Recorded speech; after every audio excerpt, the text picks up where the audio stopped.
Today we'll be talking with Professor Emeritus of Art Jeff Freeman. Professor Freeman joined the art faculty at the University of South Dakota in 1980. He taught painting, color studies, and graduate seminars in the Department of Art. Jeff retired from the University of South Dakota in 2011 after 31 years of teaching. One more time, with feeling.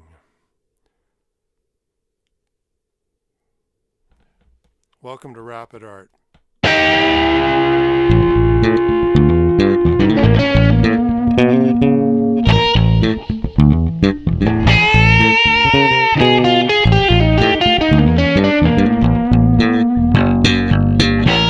Back in the day,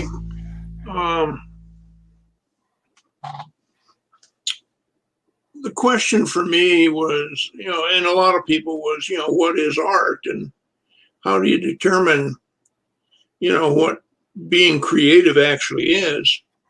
And so one of the solutions, that I came up with was to make paintings that were actually three-dimensional. And of course, the big joke was, what's the difference between painting and sculpture? Well, sculpture is what you back into when you're moving away from the painting to look at it. And of course, I'm sure the sculptors in the world don't like that, but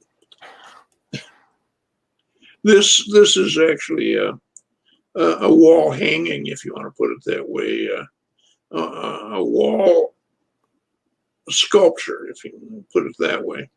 Well, that kind of takes care of the problem then. Yeah, well, I mean, all of a sudden here I am being creative because I'm doing something other than flat painting, and that to me that was an important issue, and so this is just one of them. It's maybe 6 feet wide, very linear. Anyway, we can move on. I mean,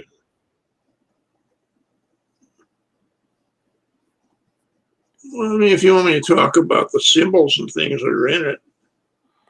Well, yeah, maybe we could take a look at some of our topics and, talk about how you applied them to your work. We've got,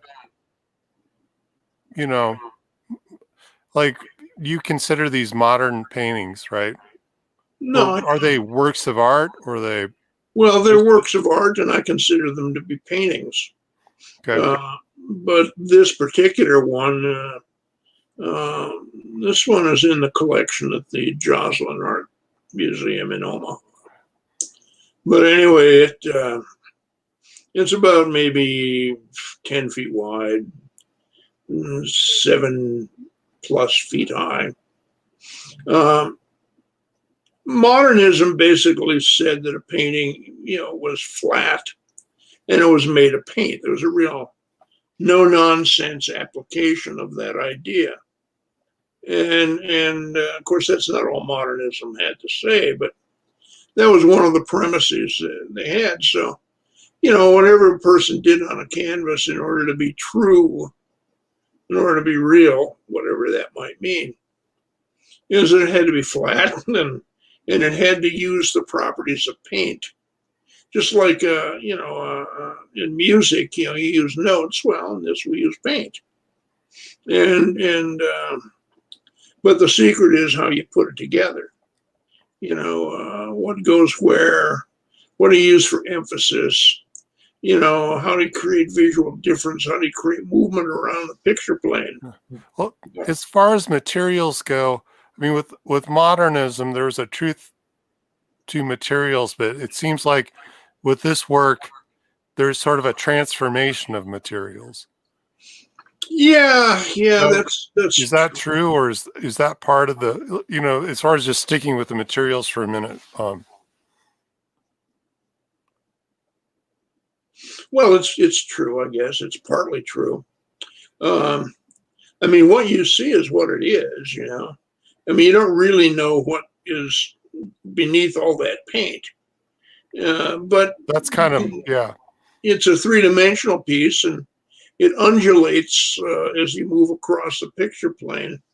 For instance, in the middle, the very top of that piece is right against the wall, and the bottom is out about a foot. And you'll find those things happening throughout it. In terms of creating compositional content, I had these two forms on the right as we're looking at it that are three-dimensional, and they're fastened to that surface. And so on the left, I didn't want to use another form that was closed off like those two are. And so you have that tower-like form on the left that is more linear because it's made of thin pieces of wood.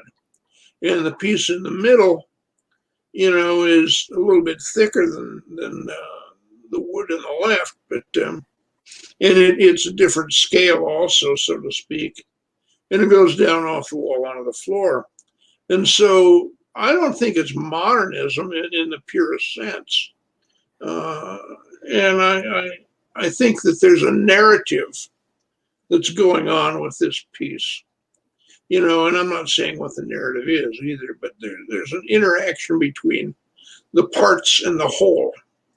And all of the paint on the back, the yellows, the browns, that reddish color in the middle and the top, the blacks,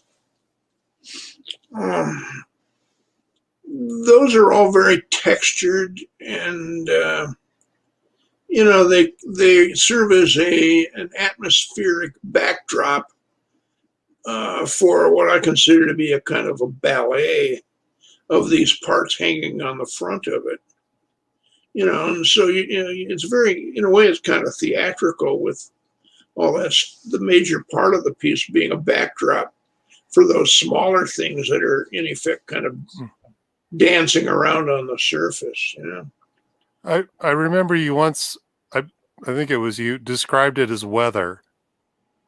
Yeah, well, all this yellow and black and brown stuff is like the weather that these things hang out in. I mean, it's an emotional weather, so to speak. Or an emotional environment, a place for this all to, a space for, for this all to take place in. Yeah.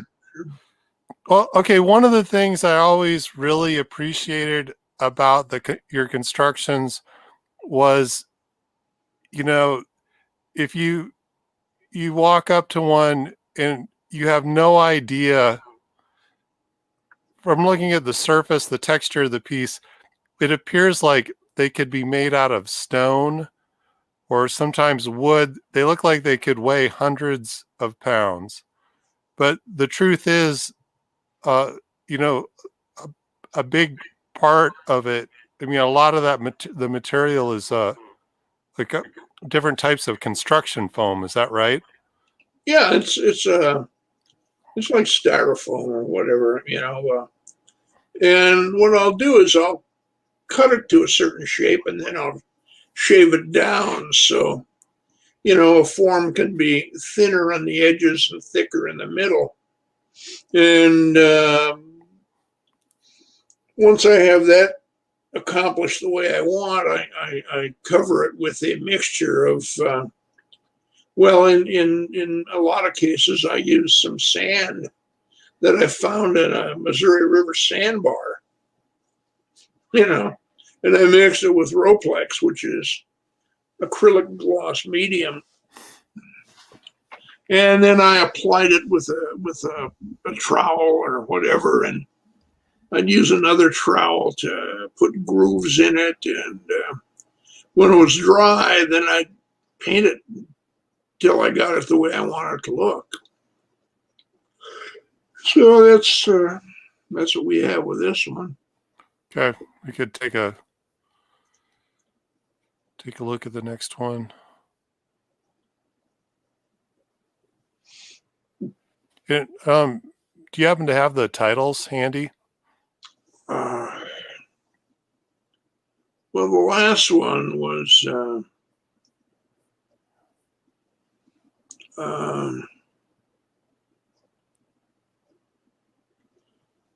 think it was a landscape for a dervish.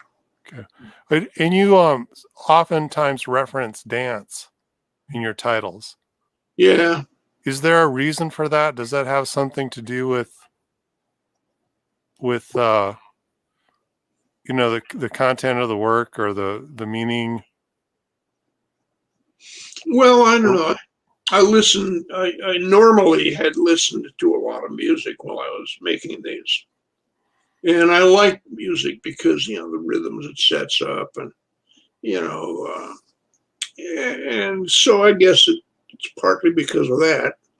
I think also that, in the world that we live in, whether one sees it or not, there is a rhythm in nature. And back to Hans Hofmann, where he talked about his push-pull theory of art, that things were always pushing or pulling on the viewer. And he was referring to the effect of three-dimensional movement, more so than just nature, but yet it rang true to me. And so that whole thing about push and pull of, let's say, in nature or in the spirit, or however one wants to put it, has a lot to do with that and the titles that come from it. By the way, that is a tree branch you see on the left-hand side. And I chose that material because I didn't want the rounded form like you see on the left-hand side, or all the linear structure of that tower-like form on the right next to the tree branch. I just wanted variety. I wanted change, and that's part of orchestrating the painting or the construction. Was there meant to be any kind of reference to sort of the reality inside of a painting and maybe the world outside of a painting, or the internal logic of a painting versus the logic of the world around us with the use of the tree branch? Well, yeah, there is. I mean, but also, I don't always think about that. I mean, to me, if I think about it too much, it seems too corny to do. Right. And so I think in terms that I can manage. I mean, for instance, I'm just looking for a design difference, something that will refresh the artwork in that particular location. I mean, if you think about that without that tree branch there, it becomes much less interesting. I mean, you just have that form on the left and the linear wooden structure in the right middle, but that tree branch just changes the game entirely. And so to me, it's sort of like if you're playing music, it's like, like a rim shot or something. Someone just, slammed a cymbal in the wrong place or the right place, it's just. Or the wrong place, but it feels right. Yeah. And that kind of intuitive notion of things is, I think, really important in making a work of art, not just for me, but for a lot of people, Well, so are all these, all the attached objects, or all the, the painted shapes, forms, are they purely formal devices, or are they symbolic or metaphoric in some way, or a combination of both? Or, well, I don't think of everything while I'm doing it. While I'm making it, I know they're symbolic devices, and I know there's a metaphor that's being put forth, but I don't think about it. I mean, I know it though. I mean, in effect, it's sort of like doing a dance. You can't do the dance if you're not moving your feet. You got to move. So yeah, that's how my mind works. I'm moving back and forth between whatever subconsciously even, I'm thinking about in terms of narrative, and what I'm thinking about in terms of form. Just goes back and forth all the time. Well, and in dance though is more of a, there'll be prescribed moves or predetermined moves, and a lot of times the dancer will be just going through the steps. This seems like a far more creative process. How do you, is it all just a feeling like when you're in it, or is there, what's going on? Well, I set up boundaries. I realized that, for me to make art, there had to be a set of boundaries and, like parameters, parentheses that everything fits within. And so all of that has to do with, the basic elements of design, unity, harmony, rhythm, balance, movement, continuity, things like that. And that's where the dance takes place, so to speak. Uh, and so I'm always just kind of moving around between all of those things. Uh,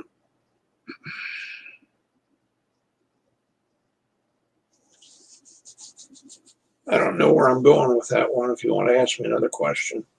Oh yeah, I'm just I'm kind of, I think we'll get to the paintings. Hey, how about some maybe when did you start painting? When did you get interested in art? Was there an experience that really turned you on to the idea of being an artist when you were young, or is this something that you kind of came to a little later? Well, I'd always drawn when I was a little kid. And, we had a bunch of neighborhood kids that hung out together. We all played baseball together and basketball together. Not that any of us were any good at it, but we had our fun. And sometimes I just didn't want to go. I'd rather stay home and draw pictures. And I think that just had to do with the fact that when I'm playing in one of those guys, team sports or whatever, well, I'm not the one who's really directing the traffic. I'm just along for the ride, and I like that. But when I'm making art, when I'm sitting at home drawing as a little kid, that's my space. That's for me. And I liked that. I liked the privacy of it. The fact that it was personal. I was too young to even think those thoughts back when I was first started drawing. But eventually, I went to high school and really didn't do very well at a lot of what they call the college prep courses, chemistry and, algebra and things. I just hated that stuff. And so I basically, it was kind of interesting. My folks said, well, a kid's going to have to do something he likes for the rest of his life. So, and they knew I liked art. So they told me I should sign up for an art class, which I did.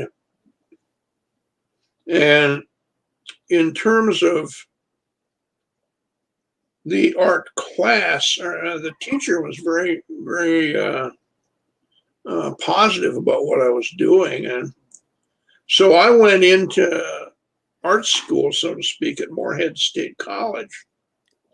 And now it's Minnesota State University, Morehead. But anyway, so I went into it, and it wasn't with the idea of, boy, I'm going to go and be an artist. That was so far from my mind. It was just like, well, this is the least unpleasant thing I can do. I had visions of myself doing the worst jobs for the rest of my life, After all, I didn't do well at math and science.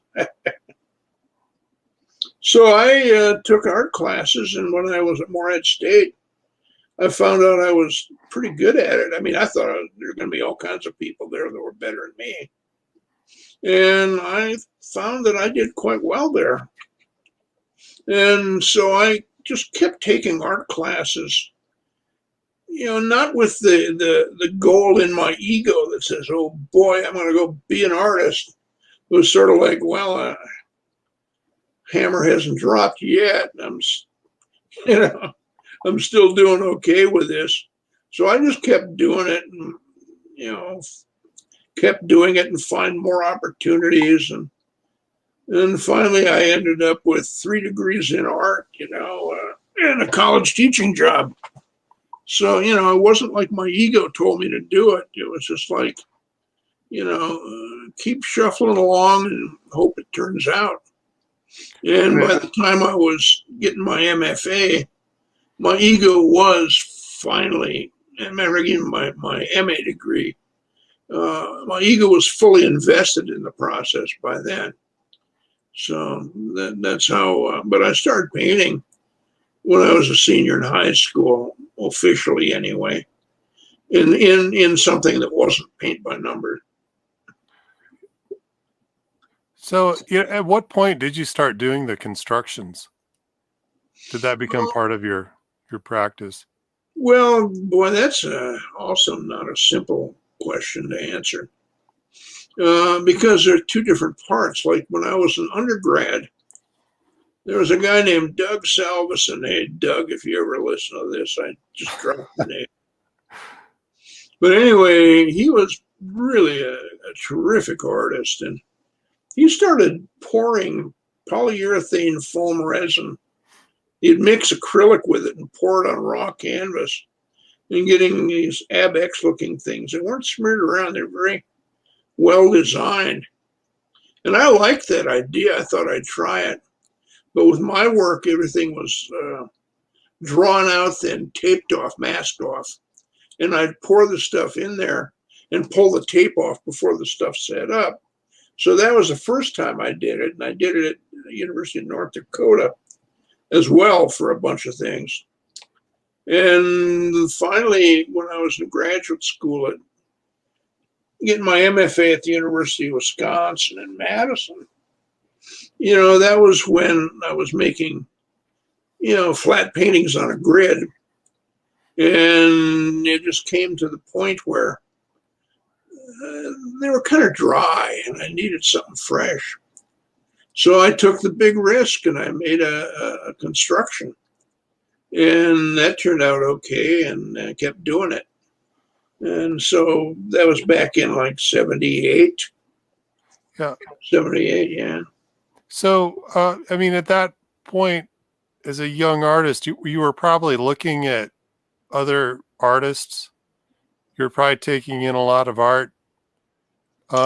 Were there artists that you were, particularly inspired by, or had some kind of dialogue with? Your work was maybe dependent somehow on seeing their work? Well, it wasn't overtly derivative of their work, luckily for me. Yeah.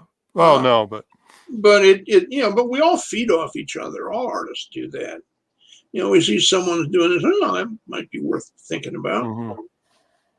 And so, this painting, by the way, is about 6 feet square. But anyway, it's called Dance of the Popes, I believe. Anyway, but where was I with this? We were talking about paintings that may have. Oh yeah, or painters that inspired your early work. Well, they're Robert Rauschenberg, definitely. But I mean that doesn't look like a Rauschenberg. But no. That attitude he had, where he's combining, magazine images and found objects like a broken down umbrella and he stuffed Angora goat on the canvas. I mean, who the hell does that? Well, I could kind of see them maybe relating to the found object pieces. It seems like some of these shapes these constructions were made up of pieces you found laying around in your mind. And my mind more than anywhere else. yeah, and they were. I mean, I didn't find any of this, on a street corner, but No. I created the stuff, and it was in my mind. See, I mean, this tower-like form in the middle, below that blue ellipse of whatever the hell that is. Yeah. I mean, I know that it was like an oil drilling derrick or a telephone communications tower or something like that. Yet I wasn't thinking, gee, I need a telephone communications tower in there. I was thinking I need a linear structure, that's different than anything else up there. And so that's how it ended up there. But yeah, I have a sketchbook. It's just tons of stuff. I mean, a whole bunch of them with nothing but like drawings. I have manila folders full of drawings I made, where I would, invent things like the forms you see here, that wooden structure or that white looking Dairy Queen looking thing on the right. I just invent that because, I don't know. It seemed interesting, and it seemed that I could take that thing on the right and juxtapose it against all those looping yellow forms on the left and that big oval on the bottom, that dark oval there, and create this dance, this rhythm. And so these things were not invented in, all, at one time to be together. I would invent them individually, and I had my own reasons for it. Not that I knew what they were all the time, at least not specifically. And then I would dig through and find them and put them together, and finally mount them on this structure. So.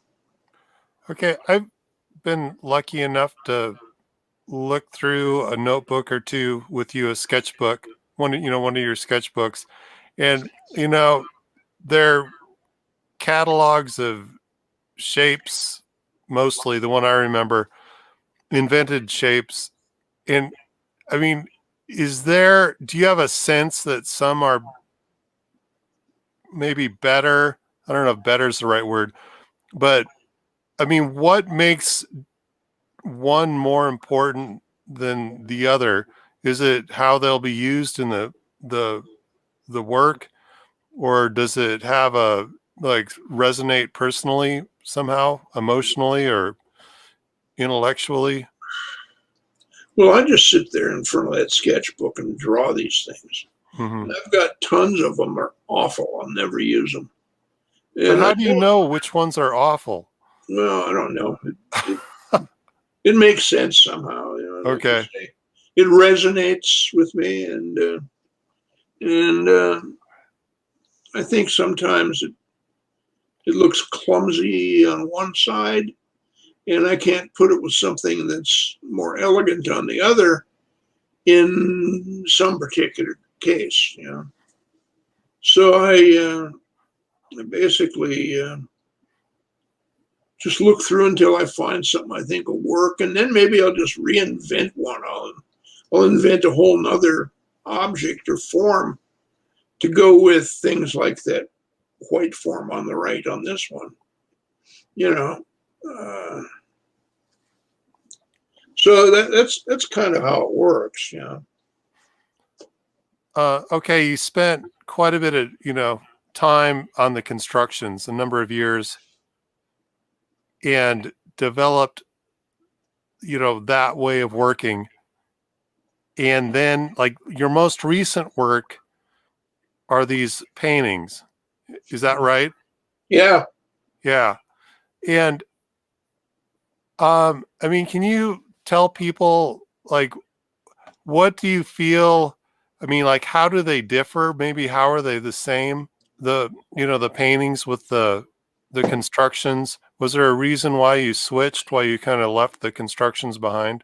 I use a lot of the same kinds of forms. in the paintings that I do in the constructions. But I quit doing the constructions because they took too long. I was getting old and it was harder to do. And, you know, it just costs a lot of money to haul them around to exhibitions. And seldom did I ever sell anything. And so, to keep working, I just switched to flat painting, because they're easier to haul around, and I could use some of the same symbolism, but they wouldn't be, as avant-garde as the constructions might be. And I don't know if I like the term avant-garde even. I think progressive is a good term. Yeah, I like, this shape, this black kind of linear geometric sort of form that my mouse, my cursor is going around. Yeah. Yeah. So that kind of reminds me of the oil derrick you pointed out earlier. Yeah. But what's interesting is maybe they're somehow similar, but in painting, this looks like an object that couldn't exist in our space, in real space. So it almost looks like it's occupying somehow an extra dimension or something. So in a way, I think there's certain things about the paintings that almost maybe are more interesting to me. But well, that's a big, interesting change because if you're trying to make something where if you try to make a painting into a sculpture or cross-pollinate painting and sculpture, which is what I was doing, everything still exists in a real sense right there in front of you. You can reach out and touch it. But when you're making a painting and you use similar forms like that oil derrick looking thing, that doesn't exist in our world. That exists in that world, the creative world beyond the canvas. So where is it? Well, it's in my imagination anyway, as well as most of that other stuff. I mean, you see these spiraling forms over here on the right, in the orange section, and up above that kind of ropey intestinal loopage. And then back over on the lower left, you find that small linear thing here, right next to the oil derrick thing. And that's because it's painted in with, thinner line and it's more faint. Where's that, in one's imagination? And above that, you can see other forms, right just immediately above it, they're even thinner yet. Where are those things? So in a sense, when you're making a landscape painting, you have the notion of illusion based on atmospheric perspective. In other words, things that are farther away are hazier. They're not in sharp focus, and such as that. And so I'm using the same things in this painting and other paintings, where things are either in sharper focus or not so sharp, or they're real bright or dark and bold, or they're hazy and fade off into the distance, like, a mountain in the fog or something, And so I'm using all of those devices that painters have developed over the years. But this is more of a psychological state. I got to say, I think those things always existed, but surrealism brought them to the fore. So these have a surrealist overtone to them, and I suppose we can thank Freud for that. But I don't want to thank Sigmund for too much. I mean, he's kind of a, what the hell did Groucho Marx say? He said, well, sometimes a cigar is just a cigar. But with Freud, it always had to be, something else. So anyway, I'll acknowledge Freud and surrealism, but I just don't want to give old Sigmund too much credit here. I'll give, Salvador Dali some credit, although he wasn't a big influence of mine. Okay. Well, what about abstract expressionism? Did that play a role in the development of this work? Somehow? Yeah, abstract expressionism is, it's an art form that had many facets, but you'd find the action painters where, the artists would, like Jackson Pollock or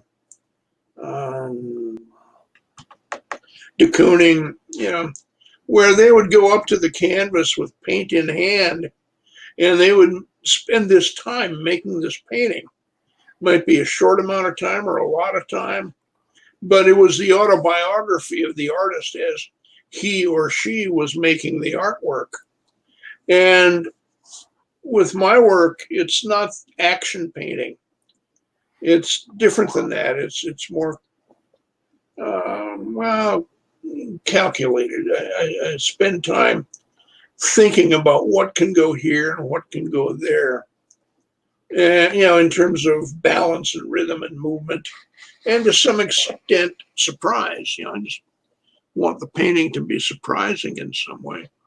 Well, one of the critiques of surrealism that some of the Abex painters had was that it would be impossible to reach the unconscious mind moving as slowly as they move. Like Magritte, for instance. I mean, is he really getting into the unconscious, or is he just kind of being clever, And so part of the action, I mean, it was a record of movement and of a performance, but it was also sort of a way of accessing the unconscious in a more direct way. Is that, I mean, you know more about it than I do, I guess. But I mean, how do you feel? I mean, I'm trying to get away from, maybe Freud isn't in these as much as you think, or as much as we would think. Well, I'll give Magritte a nod. Sure, why not? Well, I don't know if I agree or disagree, but I always think about that as far as, I this think notion it of was calculated, and so was Dali. A lot of these guys were very calculating, and they were inventing things not to get to the true source of their creativity, the depth of the spirit, as it were. They were making these paintings, basically inventing forms that could represent different psychological states, and I like that about it. And I don't care if it was spontaneous or took a while. I mean, my work takes a long time to develop, and I'm willing to do that now. The thing is, when you're making a work of art, you might want to know what's good and what's bad in what you're doing, Yeah. What's substantial and what isn't. And, when do you know it? How do you know it? Well, I think most people, when they're making something, they probably know that it's not everything they want it to be. They might not say it's bad or a bad idea, but it's not everything they want it to be. And that goes back in history, because you can find these old masters like, Rubens. Somebody would like take 5 or 10 years to make a painting, Van Dyck. Well, they didn't spend 5 or 10 years on one painting. They did it for a while and it wasn't going anywhere, so they'd lay it aside and do other things, because they had to make a living. They're working for different people. Then they'd come back to it later because maybe something made sense to them. And so they had to contemplate all that for a while. Sometimes distillation comes about. You have a good idea, but you got to distill it down to its essence. And sometimes fermentation is something that makes sense. It's like the stuff has to just steep in its own juices for a while. And then maybe we'll get to see it with new eyes. Maybe our vision will be much clearer. And so to me, that's important. The idea of making an artwork where it has to happen all at once. Well, that's fine. I mean, I like all kinds of art, but that's not what I do. I end up thinking about stuff. I make something and I think, oh, good Lord, that's never going to go anywhere. And then I paint over it totally, or else I just let it sit for a while and come back to it like some months later. And after the vision of it has matured, and then maybe I got to know what to do next. And then I might have to leave it alone for a while more, another 2 months or a year, come back to it because I know what to do then. And so, it takes that time. I mean, I've got artwork I've photographed and then painted over, and now they're totally gone. Whatever was under there was gone. But I wished I hadn't totally painted it out, because if I had the painting still, and it's buried under paintings you've probably seen before, I could have done something with that, but I didn't have the patience to do that. I mean, it's sort of like, I don't know, maybe I'm just protecting my ego by not wanting people to see a real ugly painting. And so, I would paint over it, save myself the embarrassment, so to speak. But if I hadn't done that and just waited a while, the painting could have come along. Well, it did anyway, because I painted over it and came up with something I could like. But, it's those decisions, I mean, everyone thinks, well, you just got to do everything right now. Well, in some kinds of artwork, yeah, you can do that, but in some kinds you can't. And so I wonder about, those periods in old masters' paintings where they take 2 or 3 years or 5 years to make a painting, like what was going on back then in their mind. And I know what's going on in mine, and I'm just looking for something that seems right. It's well orchestrated. It's visually interesting. It uses the devices of painting.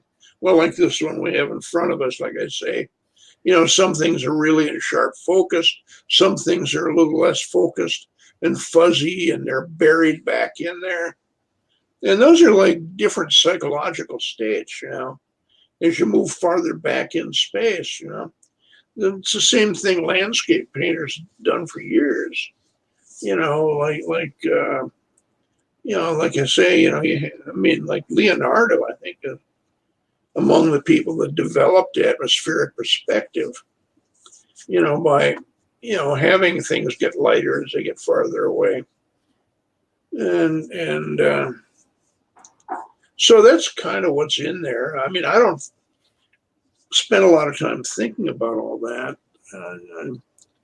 I just work it until I can't stand it, and then I put it away. Yeah. And hopefully I can come back to it and make something of it later.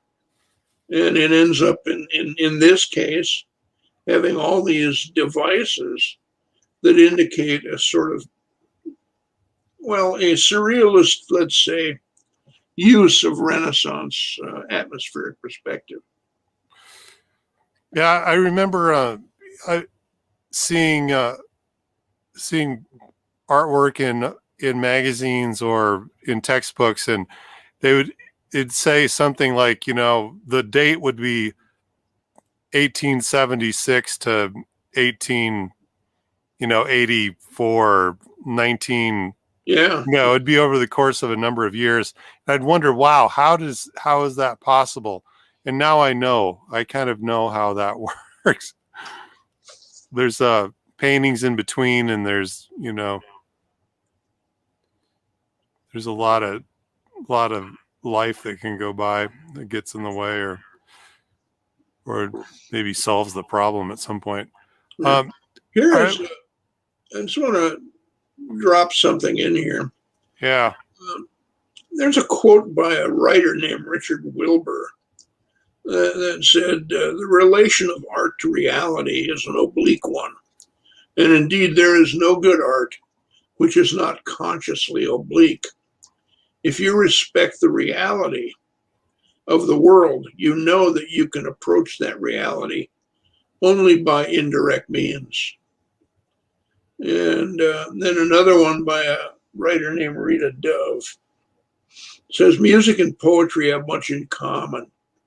The sense of a poem moves in and out of sync with its own language, which creates a marvelous kind of vibration, a frisson, and all unsaid things between those two poles keep the poem churning. That's what it is for painting and art, you know. I mean, like, a lot of things don't get said, but we understand them. And we move between the devices we set up to be our borderline parameters, you know,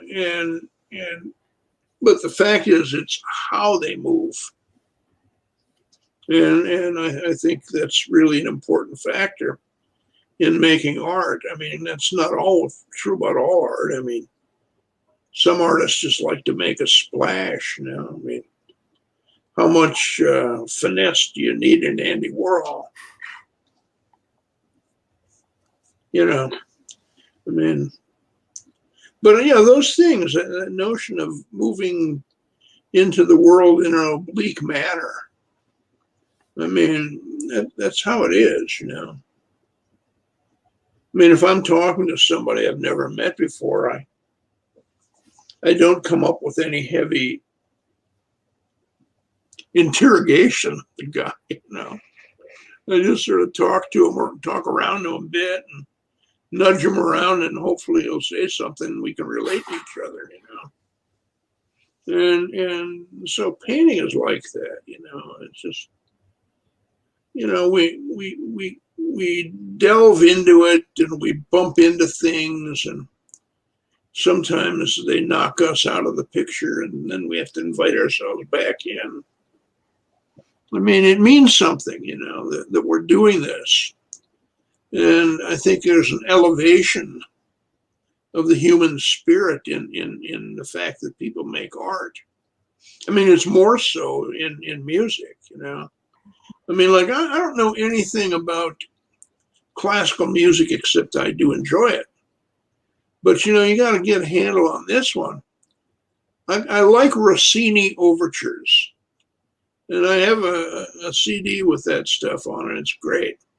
And the way I got introduced to it was watching Fantasia by Walt Disney. And they had an overture called La Gazza Ladra. And in that one, he had like a fox in like a Robin Hood suit or something, if I remember.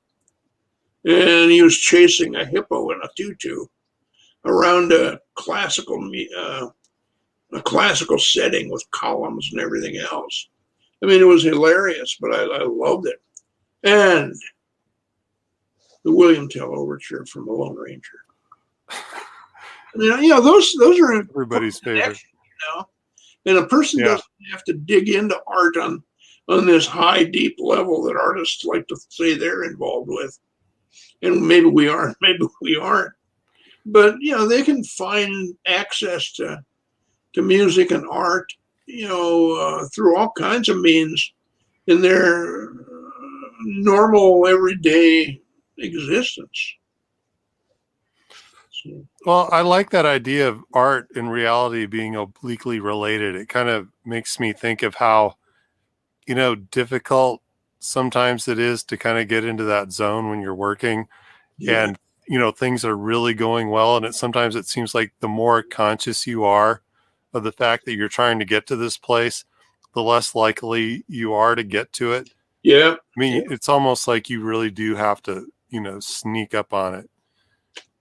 Yeah, like, you gotta surrender. I mean, you know, Demon Corn had something about that also.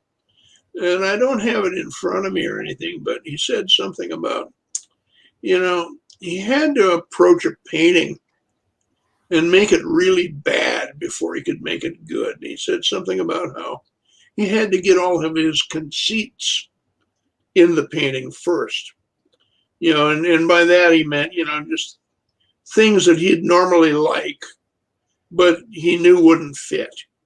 And so he would do it on purpose. And then he had something to work away from or into or whatever. And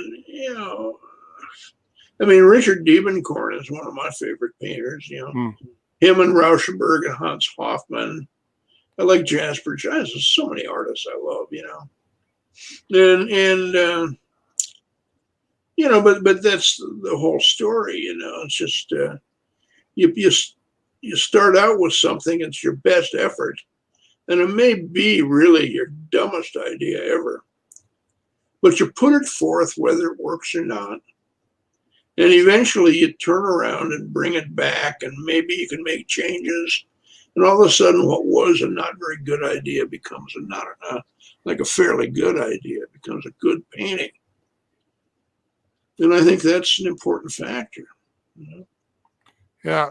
Well, hey, so do you have any projects you're working on? Anything new coming up? I'm sure you're painting, but do you have a show you're working towards, or? Well, I'm making a work for a show up in Minnesota at the Rourke Art Gallery and Museum. It's an invitational show they do every year. It's called the Midwestern. And I've been affiliated with Rourke for a long time.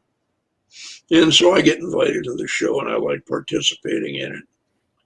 But anyway, that show celebrates the founding of Rourke Gallery in 1960. By the way, you see the piece you're looking at right there? Yeah. That was my entry in that show last year. And I'm amazed, but by God, I won the show. It was, everything entered was accepted, but they had a juror who and he picked this one. And I looked at his work, and his work doesn't look anything like mine. So I was happy that I connected with him there. But yeah, that won the show last year. And I'm doing something else for this year's show. I've got to get it up there sometime in May. But yeah, and hopefully. Yeah, congratulations. I'm not amazed at all. It's a nice painting. Yeah, but I'm always amazed anyone picks me out, Oh. And this one, this particular painting is in the this year's governor's exhibition, the biennial they have here in South Dakota every couple of years. And this is going to be my contribution to that one. Anyway. Okay. Well, man, thanks, Jeff. This was awesome. Yeah. Well, if you want to do it again, we can give it a shot, whatever, I'm glad to be on. It's just a real honor and a real privilege to have someone do this for not just me, but for all of us. All the artists and musicians that you're dealing with this. It's a great idea. Well, I needed to figure out some way to continue, having conversations with people. I haven't been getting out much the last year, so I felt like I was forgetting how to communicate. Well, I think you just need to go. So I'm doing this all for selfish reasons, really. Yeah, and you get groceries. Gotta get groceries, but you can't talk about art with too many people in the grocery store.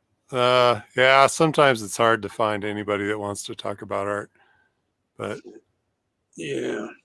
Well, anyway, it's a good idea, and I'm glad to do it. When are you going to post this guy? I'm going to end the broadcast. Hey, can you say goodbye? I mean, we can keep chatting, but can you just wave goodbye or say you have any last words? Can't get Final comments? Maybe last words isn't the right. Yeah, good point. Okay. All right. No Thanks. last words here, but Thanks, Jeff. there we go. I'm waving. Thanks a bunch. Glad to do this. It was a lot of fun.